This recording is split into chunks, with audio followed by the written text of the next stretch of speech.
Operation Barbarossa initially aimed for a swift conquest of the Soviet Union. The failure of Operation Barbarossa resulted in a prolonged war on the Eastern Front. The initial offensive stalled, leading to a shift in German strategic objectives.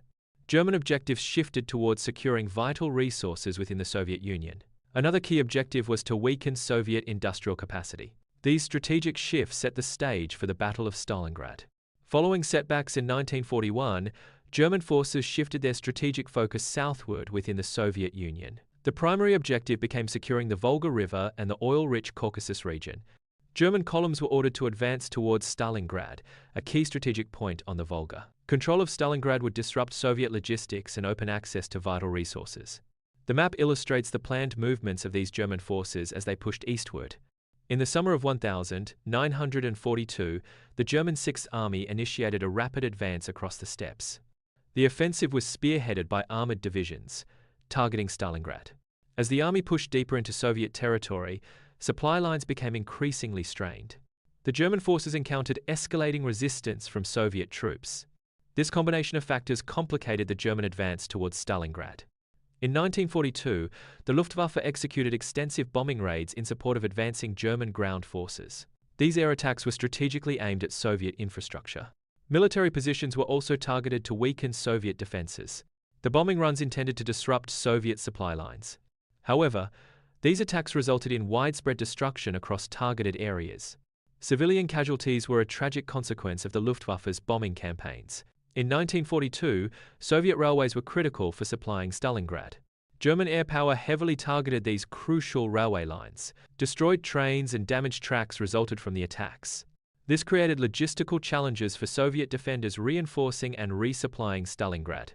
In 1942, the Soviet army enacted a scorched earth policy during the German advance. This policy involved burning fields and destroying resources. The goal was to prevent the German army from utilizing local supplies. This tactic resulted in a devastated landscape and resource scarcity for both sides. Stalingrad's position on the Volga River was crucial for transportation and industry. Capturing Stalingrad would sever Soviet access to vital resources. The capture would also disrupt Soviet troop and supply movements. Therefore, Stalingrad was a key strategic target for the German offensive. In August 1942, the Luftwaffe initiated a large-scale air offensive against Stalingrad. The aerial bombardment transformed Stalingrad into an inferno. Waves of bombers systematically targeted various areas within the city. These targets included residential zones, industrial complexes, and military sites. The offensive resulted in widespread destruction and significant civilian casualties. Stalingrad was subjected to relentless bombing campaigns. The intense bombardment reduced the city to rubble and ruins. Buildings collapsed under the constant attacks. The collapsing structures buried civilians in the debris. The ruins created treacherous conditions for both defenders and attackers. The urban landscape was transformed into a hazardous environment. During bombing raids, civilians faced extreme danger and sought immediate safety. The relentless air attacks forced many to abandon their homes and livelihoods. Thousands fled urban centers, seeking refuge in rural areas. The surrounding countryside became a destination for those escaping the city. Others sought shelter within the city, utilizing basements as makeshift bunkers. These underground spaces provided some protection from the aerial bombardment. In August 1942, Stalingrad's skyline was marked by extensive fires. Uncontrollable fires produced towering columns of smoke. The smoke significantly reduced visibility across the city. The atmosphere became suffocating due to the heavy smoke. These conditions intensified the already horrific environment in Stalingrad. In September 1942, German troops entered Stalingrad, initiating intense urban warfare. The battle transformed into fierce street-to-street combat. Fighting occurred within factories, apartment buildings, and even sewers. Both sides fiercely contested every inch of ground. The fighting was brutal and relentless. The urban landscape of Stalingrad in September 1942 was characterized by extensive destruction. Streets were rendered nearly impassable due to widespread rubble and debris. Destroyed buildings contributed significantly to the chaotic environment. Overturned vehicles further obstructed movement through the city. Shattered infrastructure added to the maze-like conditions of the streets. These conditions favored close-quarters combat due to limited visibility and maneuverability. Close-quarters combat involves intense fighting at very short ranges. Soldiers often rely on weapons like grenades, knives, and bayonets. The fighting conditions are brutal and highly personal. Confined spaces limit maneuverability and escape options. Battles are often fought within ruined or urban environments.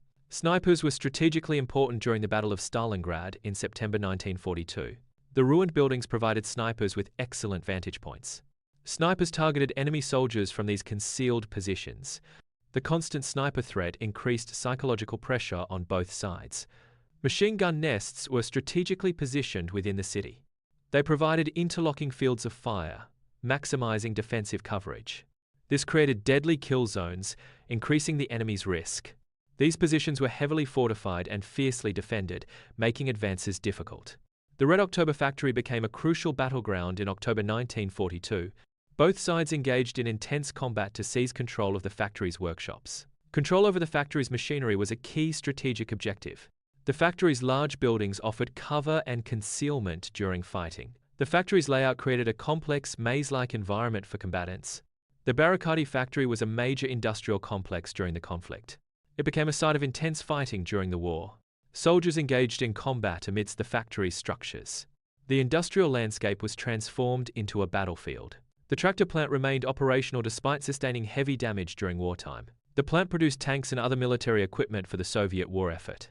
German forces aimed to seize the plant to disrupt Soviet military production capabilities.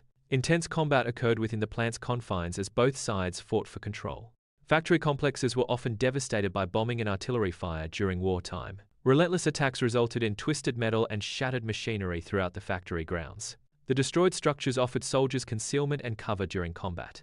However, these ruins also presented dangerous obstacles and hazards for those navigating the area. In 1942, Soviet mechanics worked continuously to repair damaged tanks. These repair efforts were essential for maintaining Soviet armored strength. The repairs allowed damaged tanks to be returned to service quickly. This was crucial in the face of ongoing German attacks. Maintaining armored strength was a key factor in resisting the German advance.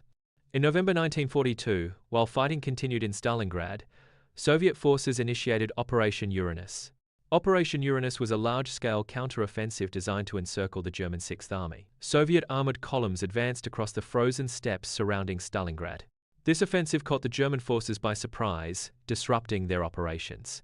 In November 1942, Soviet armored columns initiated a major offensive. The offensive was spearheaded by advanced T-34 tanks. These armored units penetrated the German front lines. The Soviet forces drove deep into the German rear areas. The speed of the Soviet advance surprised the German command.